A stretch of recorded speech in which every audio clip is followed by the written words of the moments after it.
the tougher thing for people to see sometimes is that in the cutting, if you actually cut, and I think maybe when you and I had our phone call, I used this in a lot of my trainings. Abraham Lincoln, we think, said, if you give me 8 hours to cut down a tree, I'm going to spend the first 6 sharpening my axe. Right? That cutting, the narrowing, the doing the hard work of saying we're going to let that go and we're only going to focus on, these 2 things actually makes growing easier.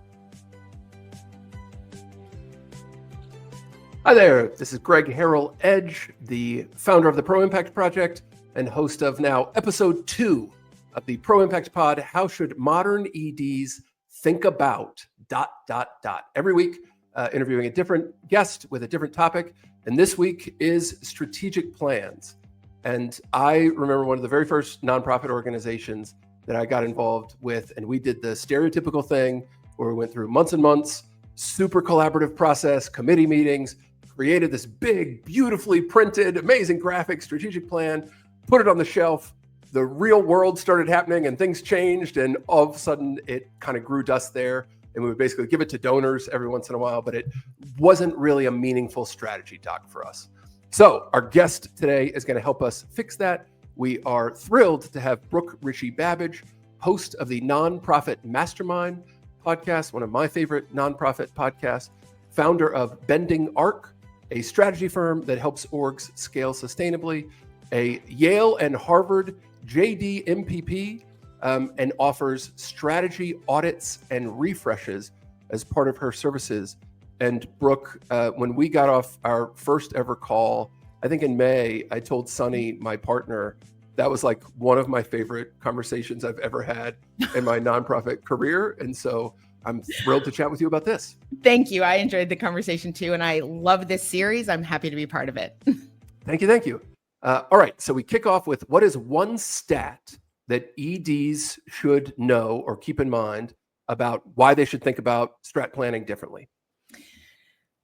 So I think one that's really tied to where we are right now is that, and I've done a lot of surveys and research about this, and the Stanford Social Innovation Review actually just came up with an interesting survey about this.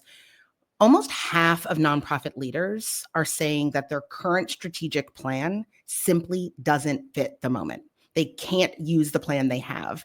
And given our current climate, the pace of change and funding and laws, they're just not lining up with traditional planning cycles, and even how plans are structured, the content of the plan. So they're sort of useless right now is the word that I keep hearing. So I was not the only nonprofit out there where ours sat on a shelf and grew dust. That's actually really common. Quick other stat, about 80% of nonprofits. So this stat was about the current moment, but about 80% of nonprofit leaders say that within a year of crafting their plan, they are no longer using it. Good grief. I know. Wow. Yeah. It's a little painful to hear that stat. Yeah.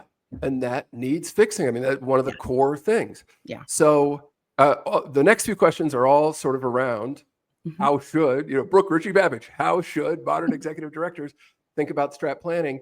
Do you have a sort of like a metric that you recommend of how to even assess your strategic planning process?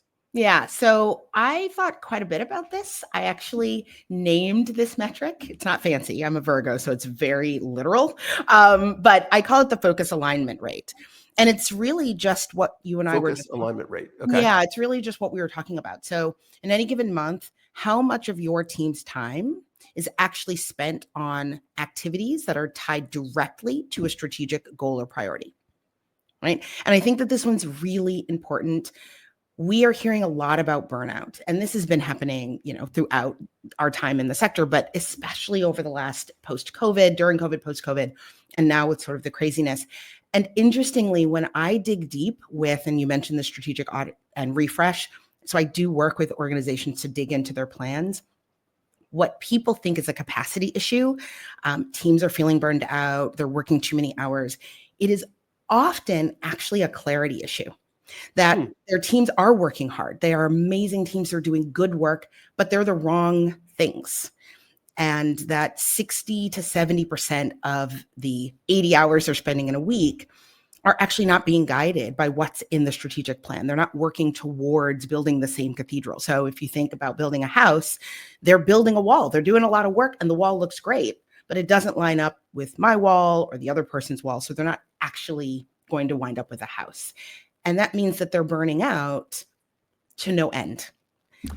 Yeah. One of the things that reminds me of, we've talked, the term scale and scalability has started to pop up in nonprofit. And you're one of the first people that I also saw using it a lot. Mm-hmm. And I think a lot of people misuse it. Yes. Where they think it means, let's just grow as fast as we can. Yes. And that one of the things that you talk about a lot that I love, I mean, the whole concept of scale is you cut everything down. Like you start by, we skip the first part where it's like, you start with just cutting and cutting and cutting to like cutting and cutting and cutting.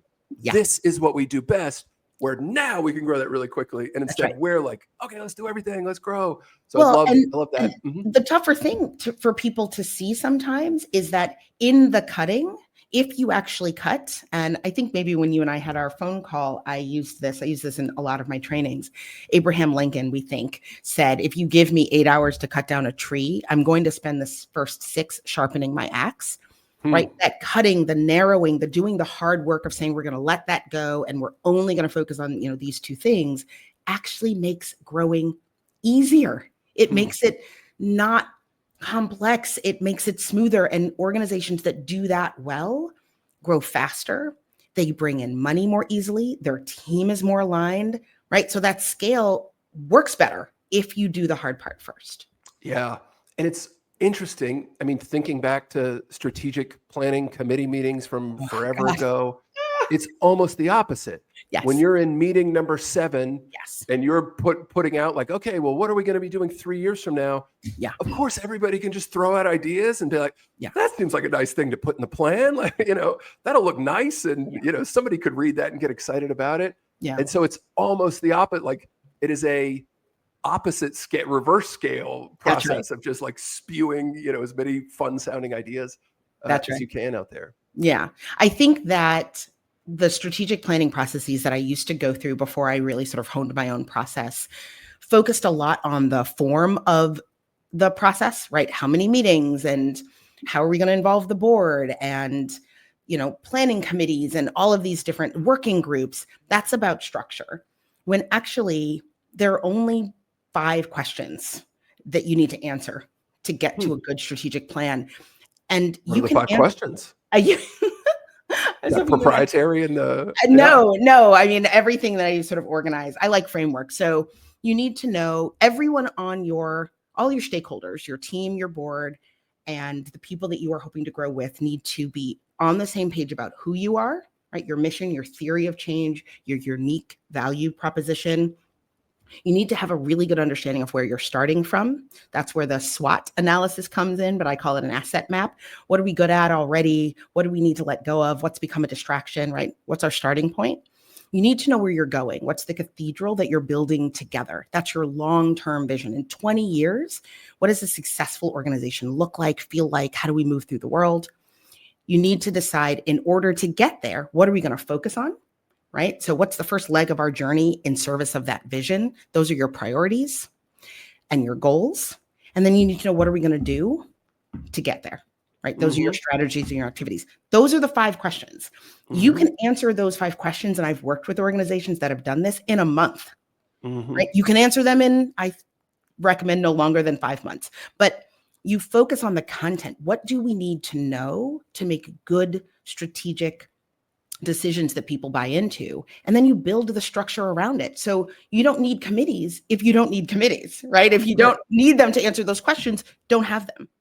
Yeah. And you know what the simplicity of that reminds me of? And I know you're also, I know you also have the same thing that I do, where like implement some elements of tech startup world. Oh, absolutely. But afraid of like scaring people off with the jargon of and tech broy tech startup world. But it sounds like a roadmap, like that in tech startup world, they have a 3 to 5 page roadmap that really hones those simple things. That's right. And our strategic plans, and it's kind of like some agile, waterfall, lean startup, stuff. All the things. Yeah. We've got these 50, I mean, what's the average size of a strat plan? I don't know, 40, 50 pages? Oh God, I mean, honestly, even 10 pages is too long, right? Mm-hmm. And so one of the things that I do in my coaching program is if you can't reflect your entire strategic plan in one page, I call it the one-page strategic plan. If you can't capture your strategic direction in a page, it's too complex and you're not going to execute it well. I love that. Right. And then you flesh it out for different audiences, but who are we? Where are we starting from? Where are we going? And how are we going to get there? Like, that's it. Mm-hmm. And that's what needs to be in the plan. And I love your use of the word roadmap. You and I were talking offline about this. I will use the word strategic plan to start with because that's what people know and are familiar with. But you're exactly right. What we are building together when I do this work with people is a roadmap, right? Mm-hmm. It's a journey map that says we're going to Boston. We've decided for various reasons that we are going to take main roads until we get to this place, and then we're going to turn left and take side roads. And we decided this for this reason. We're going to go 70 miles an hour. Mm-hmm. That's the plan, right? That's the roadmap. Here's what we're going to see along the way. And thinking about it like a roadmap allows the plan to be what it actually needs to be. And you started off by saying this. It needs to be a working, living tool. Right. Right. I almost don't like thinking of it as a document. It's only a document when you're sharing it. It's a tool when you're using it. Right. Who do we need to hire? Look at the plan. Right. Who needs to be on our board? Look at the plan. Right. And that's the other thing with, the tech roadmap concept. Yeah. And it's essentially the difference between a printed document or a Google Doc, right? Exactly. Where, they still take 24 to 36 month views. Yes. But, just like we have a 3 to 5 year, the most traditional stereotypical ones, but we make them 50 pages, print them out, make them beautiful. And it's like, here it is, we'll convene again in 5 years. That's right. And for them, it's a Google Doc. And every quarter they adjust it and just look another 24 and 36 months out. And like, okay, what has changed? And that difference between a living Google Doc and a sort of like printed, like, ta-da, absolutely, we've made this thing. Yeah. Yeah. And I think the printed part is the priorities, sort of the higher up you are in the chain of questions, the what's the vision and what are the priorities, those will tend to be more fixed, right? They are your anchors. They're your guiding North Star. So print those, share those with your funders. That's actually, to go back to the cathedral metaphor, that's the vision. That's the cathedral you're asking them to invest in and you're asking your team to help build. The goals will shift year to year, right? What counts as success has to be responsive to what you're learning, where you are, what has changed, how you're going to do that work, the strategies, the activities. Interestingly, that's one of the toughest things for organizations is to let go of strategies that they thought were going to work. They feel guilty because they wrote it in their plan. They said, these are the 4 activities we're going to do. This is the program we're going to try. And then a year later, they've learned, they've grown, but they can't iterate because it's in the plan. And a lot of the work that I do is sitting, when I do these refreshes and saying, but actually, you said that success means blank. And this program or activity or strategy isn't going to get you there. How do we rethink it? How do we go back to the goal and shift the strategy? Let go of what isn't working, right? And sometimes the relief that I see on people's faces, wait, I'm allowed to do that? That's really interesting too, because I do think a lot of the stuff, the stuff that my dad used to complain about when he ran organizations comes from good intention and people like not wanting to let down the people that we serve. And that idea of like, well, we put it in there. Yeah. Even though this isn't working, like, then in tech, it's sort of like test, iterate, like this isn't working. Okay, let's move on. It's like, this isn't working. Let's everybody lean in and like, can we make it work a little bit better? It's like, that's right. Like, no, just like, that's right. If there's a cathedral building, a national department that gives out money, and there's a new orange president who comes in who says, okay, well now we're getting rid of that. Like, don't try to figure out, it's like, you got to pivot. You got to pivot into something else. And the goals don't change, right? How you're defining success, but how you get there will naturally change and will evolve. Yeah, absolutely. Yeah. And if it's not, you probably, aren't exploring as many things as you can. Yeah. What's a version, a story, anecdote, somebody that you've worked with, you love, what their approach has been, what success looks like, all that good stuff? Yeah, I think one of the best experiences I've had working on a strategic plan, there's an amazing organization. It's called InnerSpark Learning Lab. Jacob Adams is is the executive director. So we worked on the back-end implementation, sort of the refinement of a strategic plan. So really drilling down into his theory of change, narrowing. And what do they do? So they are redesigning how young people experience learning in schools. It's really mind-blowing. They go into schools and they're developing a lab in California that they will then sort of train other schools to use, that trains young people to be thinkers, to be innovators in spaces in their lives. Yeah.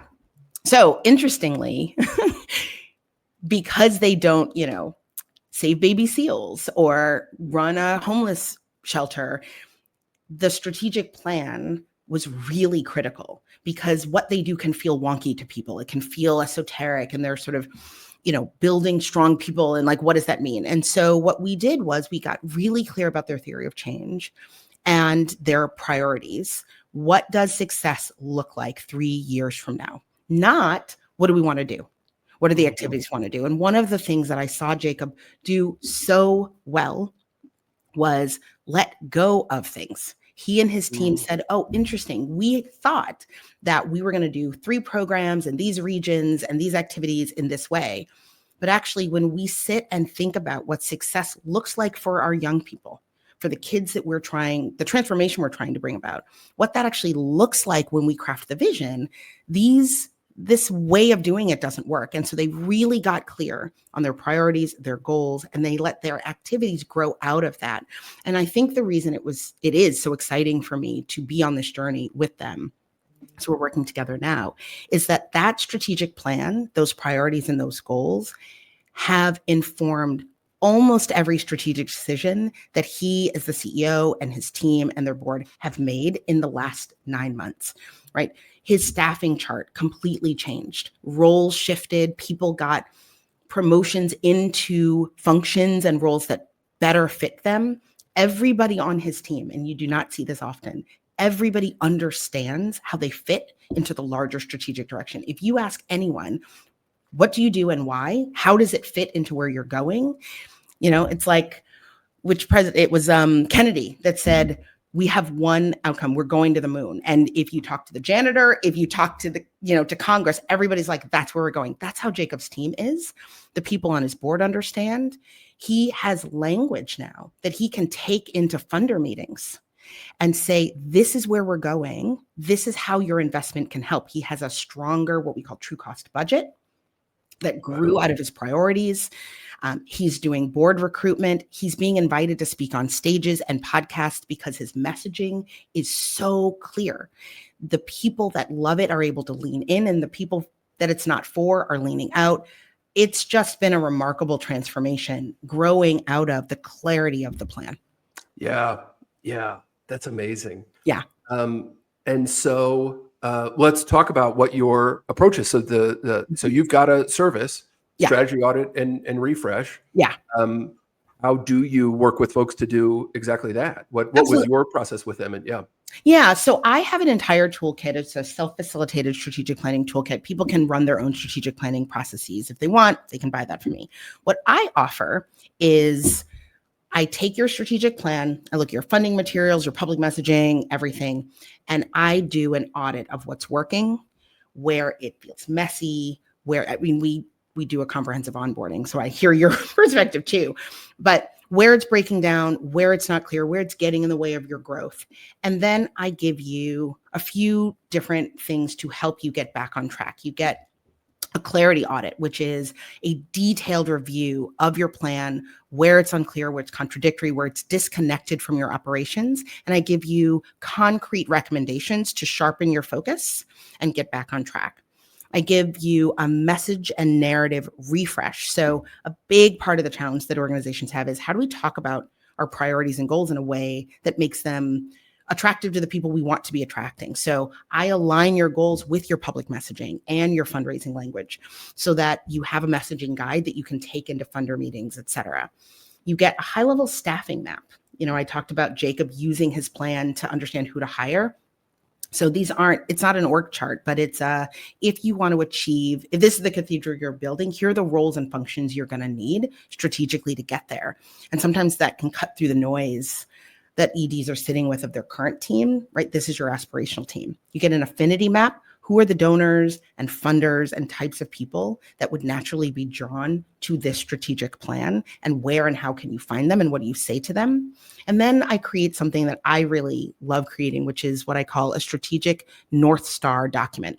It's a 1 to 2 page through line document that articulates basically the strategic through line in your plan, right? What are you actually trying to achieve? What do you believe will get you there? And how can people support you? And I zero in on that messaging so that you have a document you can share with your team, your board, your funders, and everybody is in alignment. So that entire package is available to people. It's sort of a done for you, bespoke, hands-on. I know you're in the weeds and things feel messy and noisy. Let me use my clarity and my distance to help get you something you can use. You know, something it reminds me of, and that I would reference sometimes during my time running CoachArt. So the ED, and the ED before me was there for a year, and then she got an amazing job offer and she moved on. But she really did a lot of that process. Yeah. And I didn't have to do it. She identified like, okay, we've now expanded. We've had kind of had mission creep. We do all these different things. This is what we do best. Yes. We're cutting everything else but just this. Yes. And then like, this is what everybody's, this is how we're going to measure it. Yeah. We're going to measure it in lessons, not kids, because there was the whole reason for it. And, and so everybody's position is going to be part of this. And I got to walk in on day one, and literally on day one, we said, okay, here we've kind of like done all the cutting part, which is not really the fun part. Like you were saying, it's like that, there can be a lot of resistance. She redid the mission statement, like redid all that wordsmithing of like, okay, here's what we're doing. And literally on my first day, I said to the board, like, well, how much do we want to grow? And we sort of flipped it. I don't know if this is how I would do it again, but we said like, what if we just said, we're going to try to triple? And what does it look like to triple this one metric of what our impact is? And so I got to skip all that, messy part. The hard part, yeah. Yeah. Well, the part that we did was still build an app, but it's like definitely more fun, I feel like. And I always, took that for granted a little bit of like how much she built this scalable rocket ship where I was like, oh, okay, well, how are we going to drive this and where are we going to drive it to? So I could totally relate to that. And, value. I posted something on LinkedIn a few weeks ago. It was just an image of 3 ladders. And I got this from Alex Hormozy. I did not make this up. But basically, he's like, this is what most people try to do, what most organizations try to do. They're trying to get over the wall, right? Impact. And they're building all these ladders. And they have the same team. So all the people on the team are trying to build 3 ladders. And they're building them one sort of rung at a time. He's like, what if instead you just all put your energy towards building one ladder? You took the rungs from ladder 1 and the rungs from ladder 3, put them on ladder 2. You're going to get over the wall faster, more easily. Like, it's just better to build one ladder. And so that focus, right? You said it was scalable. The reason it's scalable isn't this sort of esoteric, intellectual, philosophical thing. It's easier to scale fewer things. And fewer things, and I just want to say this out loud, fewer things does not mean you can only have one program, right? My organization had 4 amazing programs, but our theory of change, the interstitial tissue that kept them together, we were only trying to accomplish one thing with the 4 programs. So we were building one ladder, and we had these 4 ways, 4 types of rungs, say, we were adding to the ladder. And I think people can get confused when I say narrow or when you say narrow. It doesn't mean stop doing the things you think are important to do. It means really zero in on, if we are defining success this way, what's the fastest, best, most effective way to get to that place? Yeah. And so don't do more than you need to do to get there, because every ladder you add is time, it's money, it's workflows, it's resources, right? So that's what makes narrow scalable. Yeah. Brooke, I could talk to you for forever. I know. Quick thing, and then I want to ask you about your prediction for where it's all headed. But that reminds me of is that Stanford Social Innovation Review piece that came out a while ago now, maybe 10 years ago, that said, there's this the traditional wisdom, conventional wisdom in nonprofit is diversify revenue.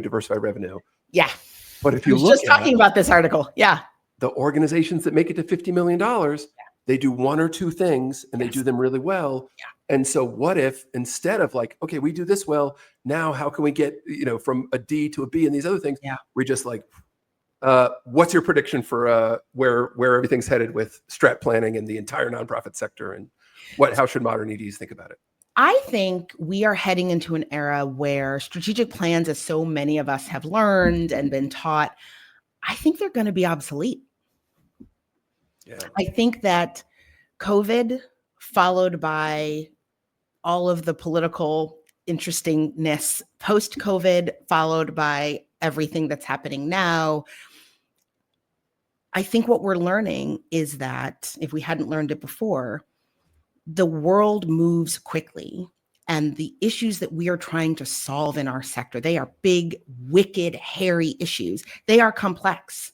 And a 5-page static document that has some bullet points and some graphs and pictures that isn't living and breathing and responsive won't help us address the real complexity of day-to-day managing teams, working with boards, talking to funders, serving communities. That's very complicated work, right? And so these plans, as we've learned them, I think they'll be obsolete because they won't do what we need them to do, and people will just stop using them. Mm-hmm. It almost feels like the difference between having a strategy and being strategic. It's sort of like, okay, we've made a strategy. Great. Yes. But now we need to, everything's changing fast. We need to optimize how to be strategic. Oh, no. Yeah. Sorry. Time is up. Oh, notification. Great. Okay. So thank you so much. It's a absolute pleasure. And it's always great talking to you. This is a lot of fun. Oh, thank you. All right. Have a good one. You too. All right. Well, thank you all so much for joining us. Check out more at proimpact.org. And we hope you join us next week for how to think about your career as an ED and career planning, which I think we've got a little video coming up right now. Coming up on episode 103 of the Proimpact Pod, how should modern executive directors think about ED career planning?